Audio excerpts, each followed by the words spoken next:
Hello everyone and welcome to Dinky Toy Restorations, my channel for the sympathetic restoration of my favourite childhood toys. Okay, this is the biggest restoration I've undertaken so far, and it is of course the Dinky Pullmore car transporter. It's in a little bit of a state actually, but I got it at a good price and I'm really looking forward to doing this. This is a toy I really remember from the 50s, and it's so nice to have one back again. I bought this one because this was the colour scheme of mine originally, and I don't intend to change it. I also have the ramp for it.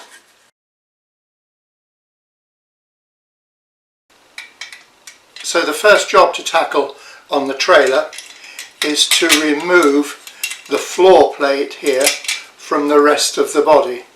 This is actually in two parts, and it means drilling out the domed rivets that are fitted on the outside of the trailer itself, not underneath. So these have got to come out from the side, and then the floor plate will drop down. So I've got to be real careful with this. I've got replacement ones, the domed type, to fit this. The problem is going to be getting these out without doing any damage. So here goes. I'm going to use the ball grinder on my Dremel to make an indentation in here that'll hold the drill while I take out the top of this rivet.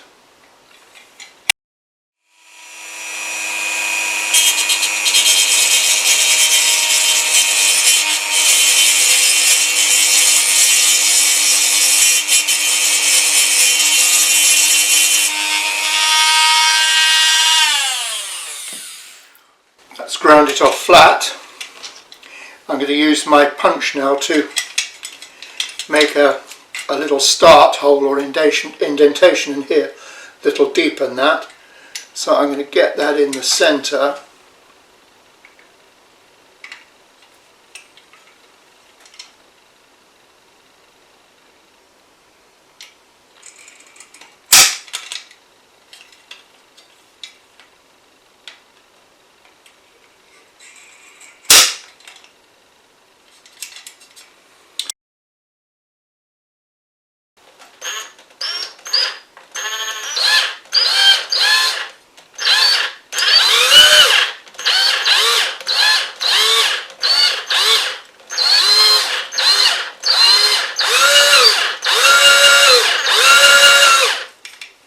Looks very neat, actually, nice and clean around there, and no damage to the side of the trailer. So 3 more to go.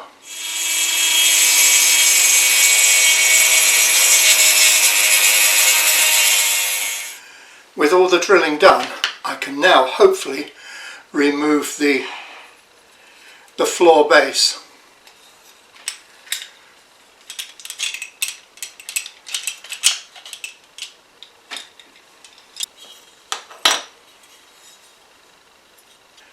So I'm quite pleased. The holes look fairly neat and no damage.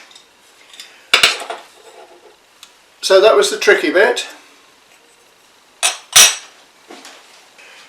The easiest bit is to take this apart, because this is already apart. That holds the spare wheel and it's the rear mudguards. And this of course is no different to the refuse wagon I did. I was expecting to find the 3 tabs here, and you simply lift them up and you can remove the base plate.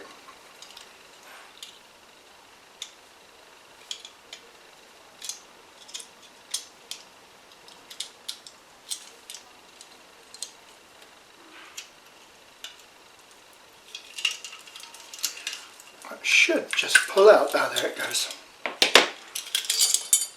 Good, and there's all the axles and wheels fell out, so it leaves the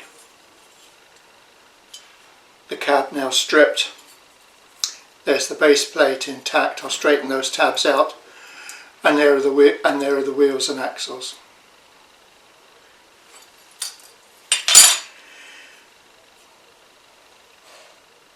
Now there is a couple of things I've noticed. I did spot this earlier myself actually, but there's a little crack across there, and now I've taken this off, there appears to be a small crack across there as well. I finally managed to lever out the front radiator grille and the headlamps without doing any damage. I just used a little gentle leverage with a broad bladed screwdriver for that. So here are the components and the vehicle fully stripped down.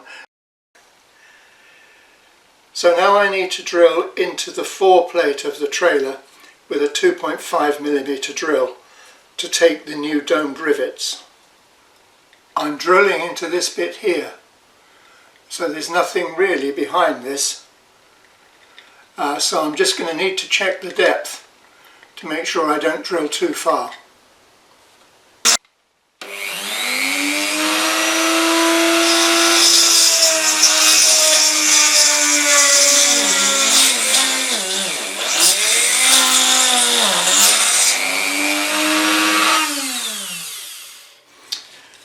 I think that's about as deep as I dare go actually. I'll just test it with an ordinary rivet. The domed rivets have ribs, and I should be able to tap them in with a hammer and they will be a tight fit. But these ordinary rivets should fit in there. I think that's plenty deep enough. So I'll drill out the others. The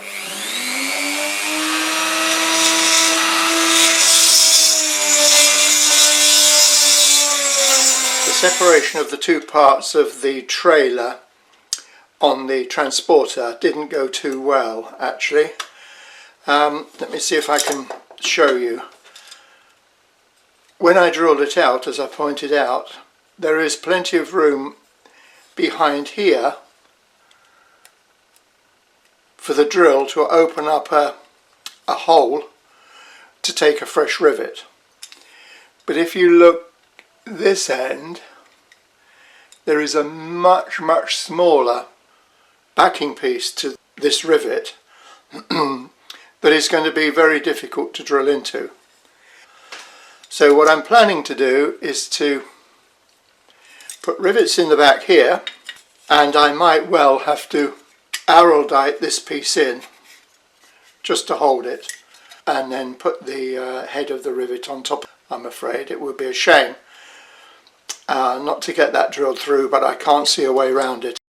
So if there is a way around it and I come across it, I might well do another restoration, perhaps a 582, which was the early number of this. And I wouldn't mind owning an earlier Pullmore transporter. Now it's time to clean the cab. I can do the cab in my ultrasonic cleaner because it's small, but I can't fit the trailer in here obviously.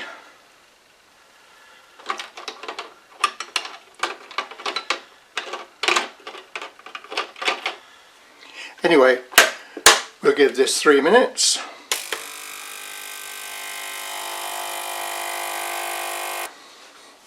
Okay, let's check. 3 minutes is up. This is just warm water with a little washing up liquid in it.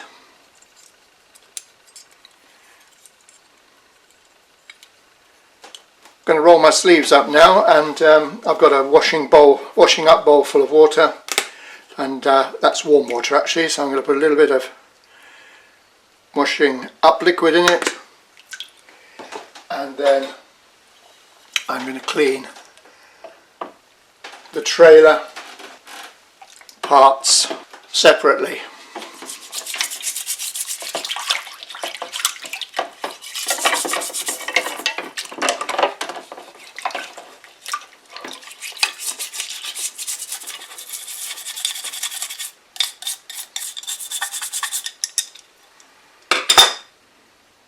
Now Now this is my ultrasonic cleaner, and I use this for paint stripping as well as cleaning. And this looks rather gunky in here, but this is actually Eco 100 paint stripper. This little lorry cab is a little taller than the cars I've been doing, so I'll top it up with some fresh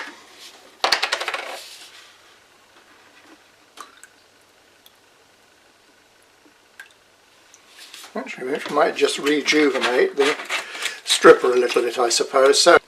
So what I did with the last vehicle I stripped, because it's getting a bit old and used, this stripper, is to give it 3 minutes, which the machine automatically gives it, and then allow it to rest in there for another half hour.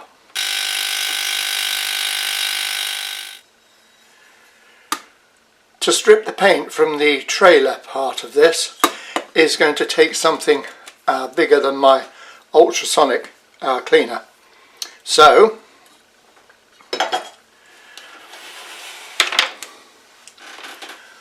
I have been out and bought a food container big enough to hold both bits of the trailer. So what I'm going to do is just tip in the used stripper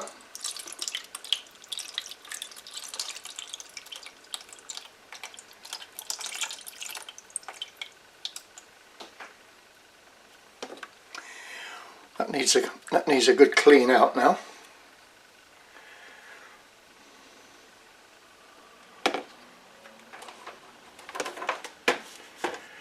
Now, of course, it doesn't cover it.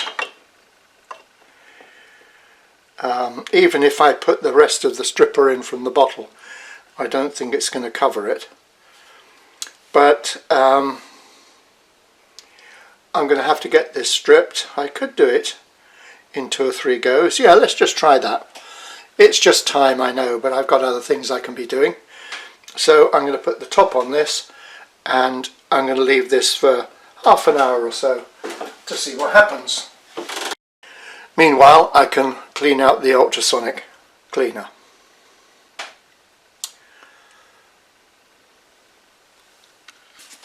Okay, there we are. This has been here, because it's quite a shallow amount, I've had to turn this over a couple of times. It's been in here for an hour, I think, and you can see how loose the paint is here. Fantastic. Well, there we are. There's quite a stack of components now to just clean up. Basically, this entails just checking that there's no damage, and also just using an abrasive polishing wheel in my Dremel just to reduce some of the oxidization. So a general tidy up and polishing is called for. So let's get started on these components, and the first one to do, I think, is to start with the cab. So it's just a question of putting the mop in the Dremel and getting the polishing done.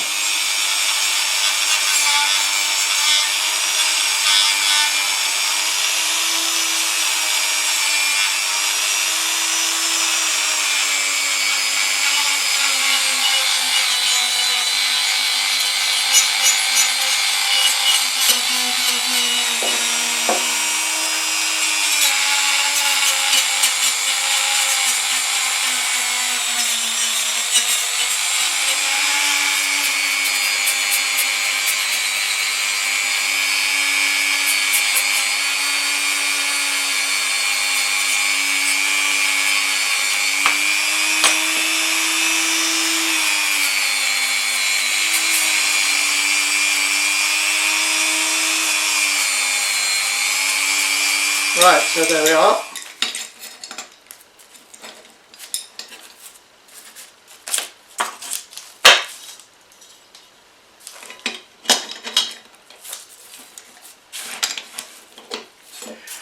everything is stripped and polished. Final inspection for any moulding imperfections or flash imperfections, particularly around the windows, but it looks pretty good actually, so it's more or less ready now for priming and painting.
This is the base plate for the Bedford tractor unit, and as you know I like to keep it in its original play-worn condition. I quite like the patina on here, but I don't like rust too much. Most of the surface rust is gone, but I'm just going to buff this up to a sheen. I like the lettering to be a little bit more obvious, so I'm just sort of gently rubbing back with the wire wool, which obviously will pick up more on the raised surfaces, and it will help highlight the lettering. So there we are. I'm going to use the acrylic floor polish. I use Johnson's Clear, but there are other floor polishes available now, and I know one or two restorers who use different floor polishes. But the acrylic floor polish has a very good self-leveling property, and it usually dries perfectly evenly without brush marks. And 2 coats will give this a really attractive sheen, and it will deepen the colour of the base plate without removing that patination. I think it's quite attractive, but I know there are those of you that wouldn't do this, and I don't blame you at all. Each to his own, that's what I say.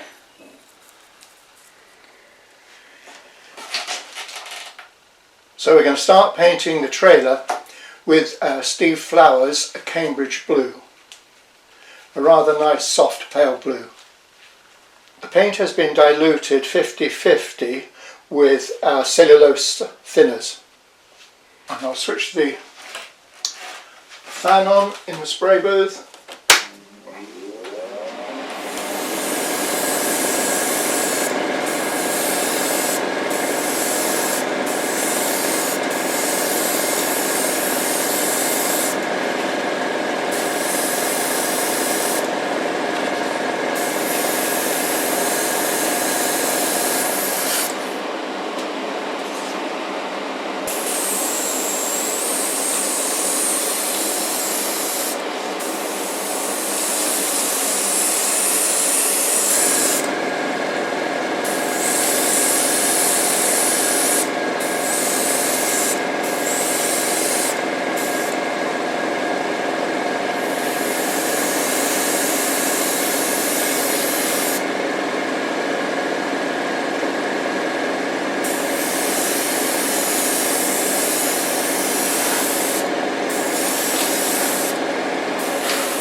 once the grey primer had fully dried, I took a closer look at the cab. There are a couple of things. First of all, I forgot to repair the fracture in this part of the cab, and also the primer showed up a lot of pitting along the roof. Now, it wasn't very deep, but there was a lot of it. So what I've done is to file back the top of the cab here, so overall it's much smoother. And I finished this off with some 800 Grit Wet and Dry, so hopefully that will smooth that out nicely. So now I'm going to repair the fracture. I have shown you this before, but just to go through it, I'm going to be using some super glue mixed with some talcum powder. This is just Johnson's baby powder. It's nice and fine. And then I'll apply it with a cocktail stick. I'll mix the two components up to a paste in a bottle top. And then I can apply it to the fracture and dry it instantly with some CA accelerator. This is Zip Kicker.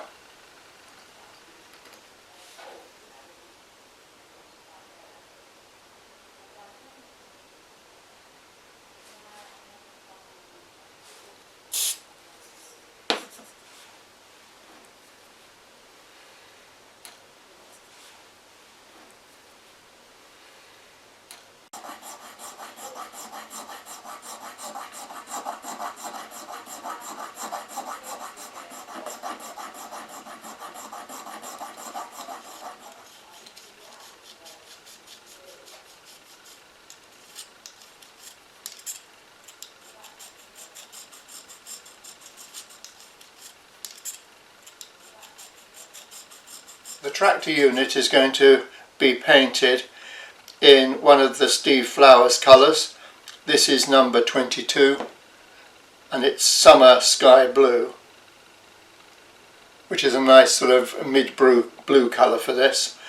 And the components I'm going to paint are the wheels, which I've got ready to spray, and the mounting plate for the transporter part, the trailer part. This fits on that, but it's got the mud guards for the rear wheels, so it's going to be painted the same mid-blue colour. So these parts now, apart from obviously putting the primer back on the tractor, these are ready for spraying.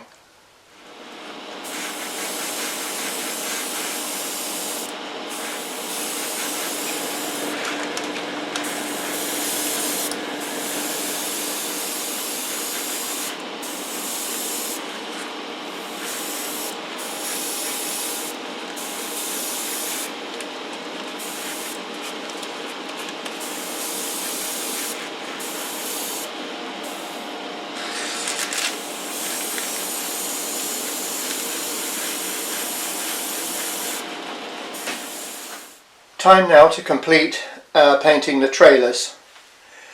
Because of the size of them, I had to do this in 2 goes. So the paint on the first stage of this has taken 2 or 3 days before I'm going to paint over it again.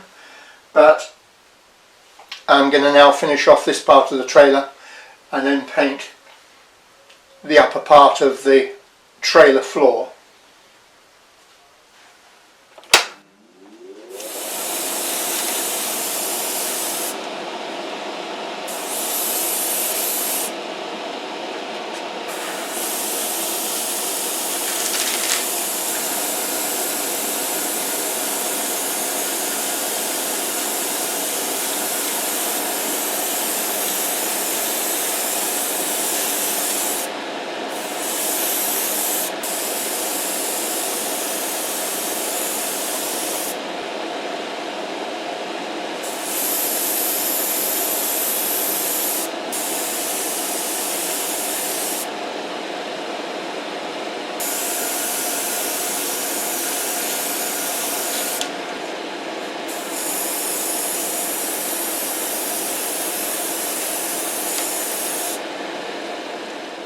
the spray painting is now done, and I'm very pleased with the results. All that remains is some brush painting, which I will show you later.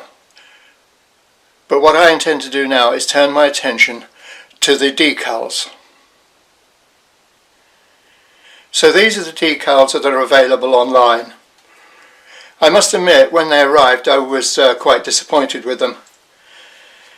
Firstly, they look quite black, the lettering. I suppose they are a dark blue, but they look very dark indeed. But the main thing is the discoloration around the lettering, which I guess is the adhesive under the printing. Nonetheless, I can't see how that's going to disappear when I put them on the light surface of the side of the transporter body. Luckily, there is a way around this.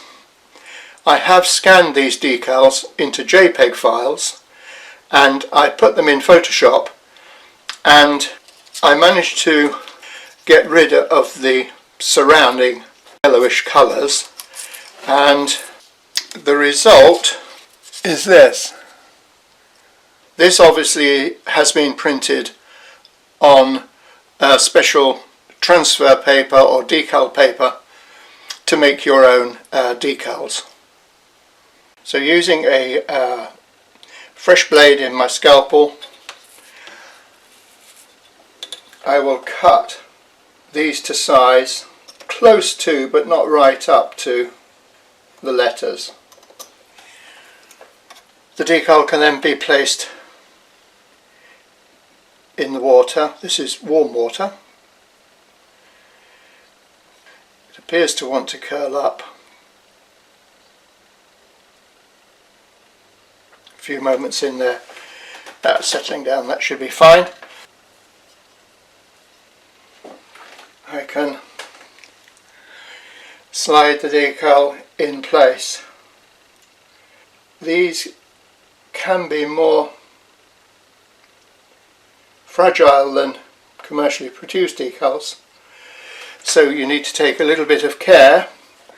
I'm sure I have my head in the way there, I do apologise. But I hope you'll agree there's been no issue making the decal itself. Just make sure you give everything plenty of time.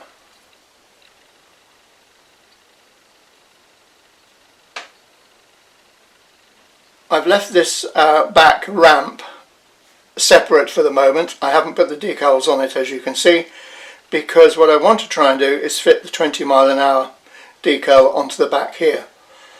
Now, as I pointed out before, the trouble with the decals I bought online is that the 20 is a yellowy colour and it should be a white. Now this looks as though it'll be perfect, but in fact this was printed on clear film. The white you see is the white of the paper behind it. So if I was to apply this directly to the rear of the ramp here, the lettering would be blue, and clearly I don't want that. There is a way around this, but you'll need a few simple tools. First is a hole punch.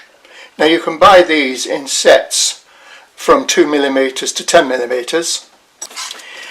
The other things you'll need is a piece of stout plastic, an old store card or credit card will do fine, and some white acrylic paint or any paint that doesn't react badly with the paint you've already applied to your model. So I'm going to use acrylic ink. You can use acrylic paint, but this is FW acrylic ink in white, and it's extremely opaque and very good. So to apply it, I'll need a brush, and what I'm going to be doing is making a mask, a circular mask. So for that I use some Tamiya masking tape. So first we'll need to make the mask. The 20 mph sign is 5mm in diameter, but just to be on the safe side, I'm going to make a slightly smaller mask of 4mm because I don't want any of the white to be showing around the edges. So that's why I chose the 4mm punch, and I take a piece of Tamiya masking tape, place it on a flat surface, make sure there's no raised, embossed lettering there is on some cards. But that's nice and smooth. One thing I forgot to mention, you need a hammer, nothing massively heavy. And I'm going to pop that on there, hold it in place,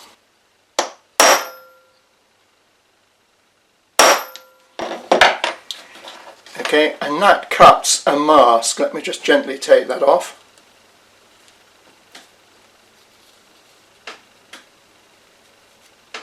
Okay, you can see, I hope, the yellow 4mm dot is left there. But what we're interested in is this 4mm mask. So what we're going to do is place this now on the back of the ramp exactly where we want.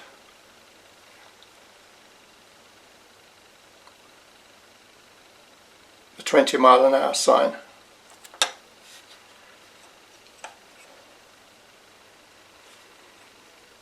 Anywhere there is going to look okay, I think, so we'll go with that. Now, of course, I could mask this up and airbrush this because this ink is airbrush ready, but it hardly seems worth the bother of doing that. So I'm going to do it in 3 coats of acrylic painted in with a brush. So a thin, even layer is good. You can let that dry, or you can dry it with a hairdryer.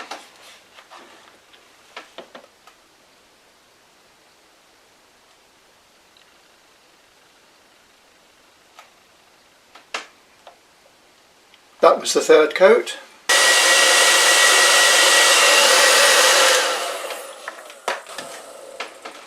And now I can take off the mask. And there you have a perfect little white spot, which I'll let dry now for an hour or so.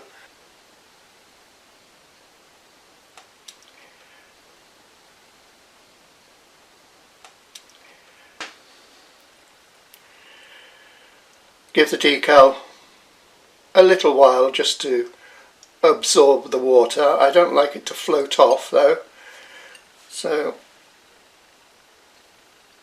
while it's still connected to the backing paper, I'll just lift it onto my finger and see if I can, yep, that's starting to move. So I've shifted it, so now I can hold the edge of the paper and slide the decal off onto the spot. I'll line up the 20, grip it with my thumb and just transfer it, and the white you can see through there is that little white circle I painted. That's almost perfect. I could leave it like that. In fact, I will leave it like that. That's pretty spot on. All I have to do now is soak the main decal for the ramp door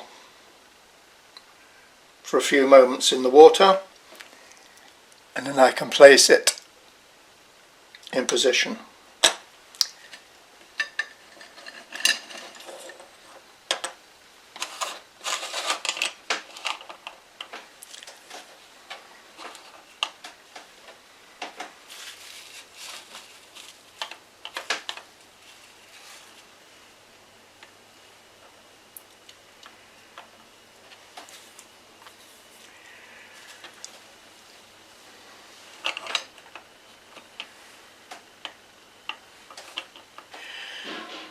Lovely, that should dry fine.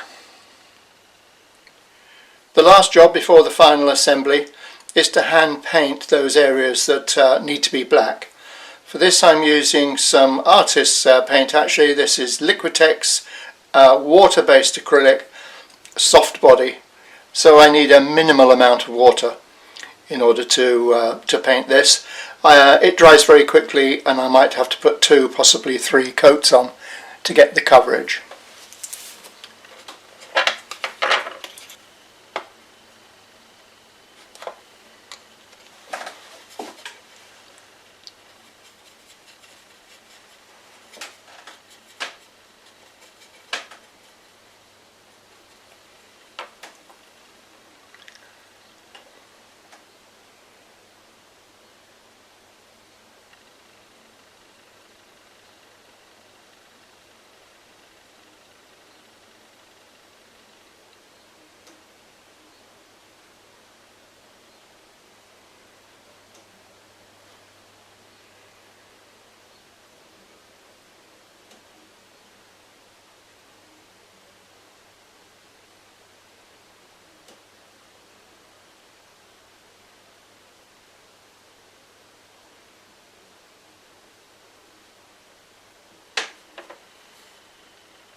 I don't need such a fine brush for this. This is a number 4 Escoda synthetic brush. Nice quality. Perfect.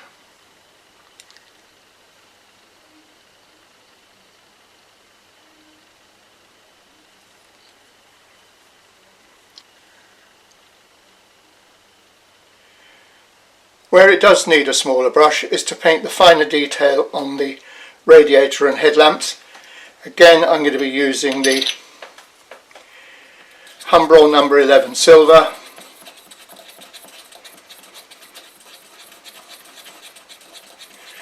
I know there are paints that have more shine or more of a chrome effect, but I do admit they look nice, but they are not authentic to the period.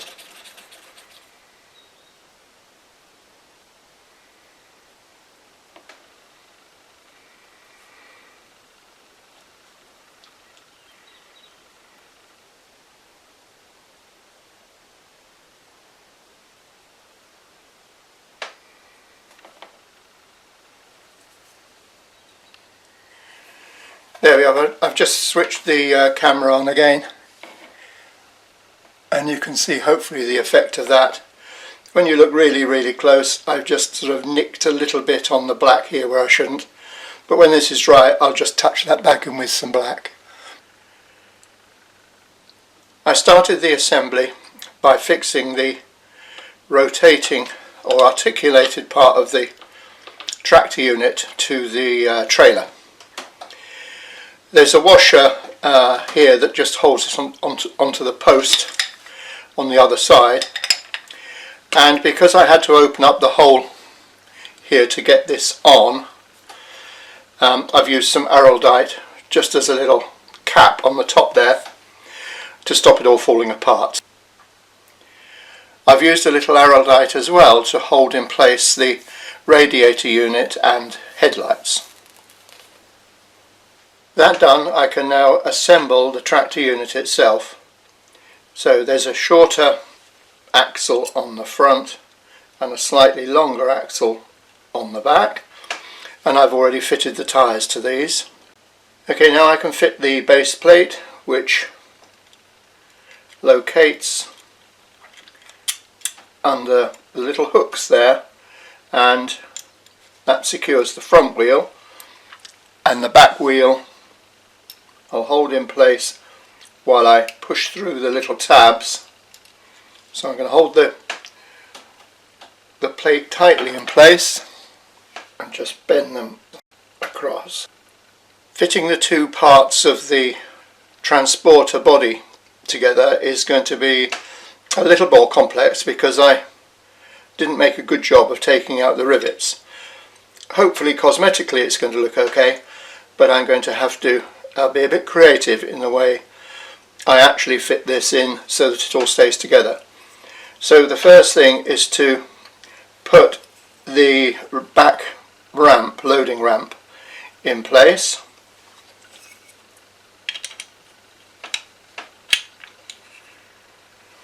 and then I can fit or place the floor in place. So just get everything neatly in position, because I want to fit my rivets. I'm going to mix a little bit of araldite, and I'm going to put this one rivet in, making sure that this rivet is in perfectly and the floor is square. I have used araldite in the remaining 3 holes to secure the 2 halves of the body. Then for the cosmetic finish, I've cut the tops off of the 3 rivets and glued them separately in place to cover the hole. Not really the way I wanted to do it, but it will hold together and it looks perfect. Once the decals had fully dried, I sealed them all with a coat of clear acrylic varnish. The final bit of the assembly, and all that's used to secure the tractor unit onto the body, is this pin here. It links the 2 together, and to prevent it moving, I'm just going to put a little bit of super glue on there, and that's the restoration finished. Before I show the reveal, I would like to remind you what this Pullmore car transporter looked like when I bought it. I hope you enjoyed this video, and if you have, please like and subscribe in the normal way. I am working on more restorations at the moment, so my next one will follow as soon as possible. See you next time.